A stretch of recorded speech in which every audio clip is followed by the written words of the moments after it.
जय गौ माता, जय गोपाल। दोस्तों, ये पीछे जो मकान देख पा रहे हो सरकंडों से बना हुआ पूरा मकान है।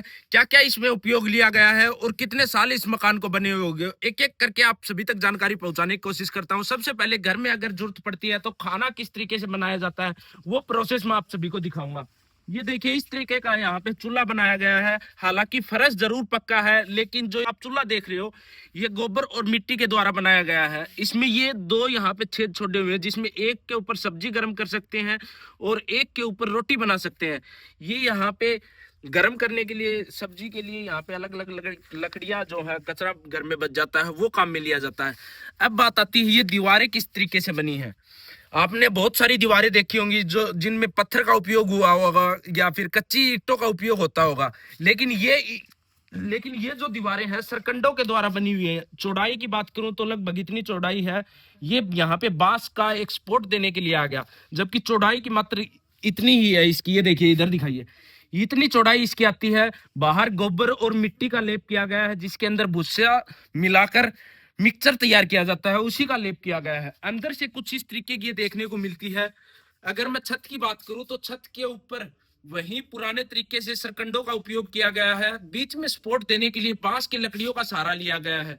और ये जो दीवारें आपको दिखाई दे रही है, ये देखिए, आवाज सुनिए आप।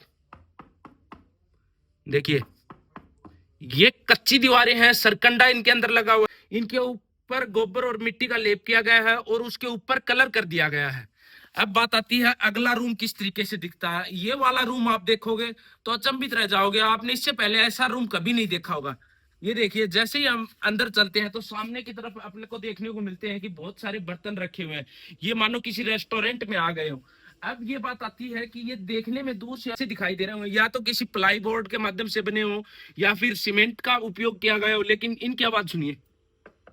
ये देखिए, ये सभी सरकंडे गोबर और मिट्टी का उपयोग करके उनके ऊपर कलर पेंट किया गया है और बाद में इस तरीके से बर्तनों को साफ सुंदर सजोकर रखा गया है। वही सेम छत आ गई ऊपर सरकंडों की। ऊपर बीच में उनके सपोर्ट में बांस की लकड़ियों का सहारा लिया गया है। नीचे फर्श है वो पक्का है, दीवारें हैं वही कच्ची हैं, कलर कर दिया गया है। अब बात आती है कि अलमारियां किस तरीके की है इस रूम में। ये देखिए, इस तरीके का एक यहाँ पे बांस का एक पूरा बड़ी सी लकड़ी काम में ले ली और सपोर्ट देने के लिए एक यहाँ पे लकड़ी काम में ले ली। बाद में सरकंडी यहाँ पे इस तरीके से लगाकर उनके ऊपर गोबर और मिट्टी का लेव कर दिया गया, कलर कर दिया गया और अलग अलग पार्टीशन कर दिए गए।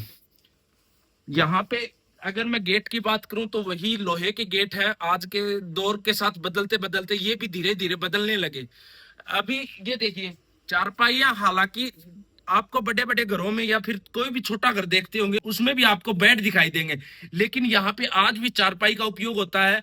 और लाइटिंग बड़ी गजब की कर रखी है। जब रात का समय होता है तो लाइटिंग एक अलग अनुभूति देती है अपने आप को। ये रूम आपको कैसा लगा, एक वीडियो दिखाने का आपको प्रयास था कि आज भी कच्चे घर इस तरीके के हैं। अब बात आती है कि ये बाहर से किस तरीके का दिखता है, बाहर क्या कुछ इसके ऊपर लगाया गया है। गेट की जगह यहाँ पे तिरपाल का उपयोग किया गया है, जिसको यहाँ से खोलने के बाद ये नीचे आ जाता है पूरा। अब बात आती है सामने का, तो ये पोर्च हो गया। इसके बाद जो बराबर में जो लगे हुए हैं सरकंडे अंदर से, जिनके ऊपर कलर किया गया है, गोबर मिट्टी का लेप किया गया है, वो बाहर से कुछ इस तरीके के दिखते हैं, जिनके ऊपर ना ही कोई गोबर का उपयोग किया गया है, ना ही कोई यहाँ पे दीमक लगती है। हालांकि जब ये चलेंगे इनकी एक निश्चित उम्र होती है, लेकिन सरिये से कहीं ना कहीं ये ज्यादा चलेंगे। ऊपर छत की अगर मैं बात करूं तो सरकंडे की छत है, उसमें कोई भी प्लास्टिक का उपयोग नहीं किया गया। सारे तरीके के मौसम में ये चलती है, सर्दी, गर्मी, बारिश, लेकिन कोई भी ये नहीं है कि अंदर बारिश आएगी, ना ही आंधी तूफान में उड़ने का भय रहता है। ये मकान आपको कैसा लगा, एक जानकारी के माध्यम से आप सभी को दिखाने का प्रयास था। जय गौ माता।